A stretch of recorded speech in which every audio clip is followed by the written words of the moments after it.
আগরতলা স্টেডিয়ামের পার্ক, ফুচকা এগুলা খাবানি হয়। এখানে সুন্দর একটা বিল্ডিং আছে। এই বিল্ডিং এই চা পাতার বাগান, এই চা পাতার বাগান, এসব কিছু এখানে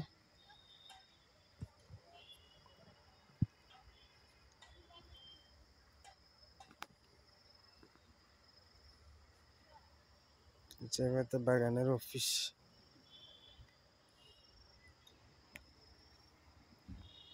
এটা আমার গাড়ি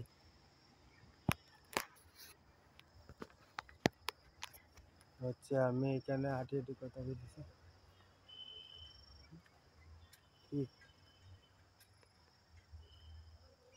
আচ্ছা যাই হোক, বিমান চলে আসতেছে, আমরা রাখি দিই।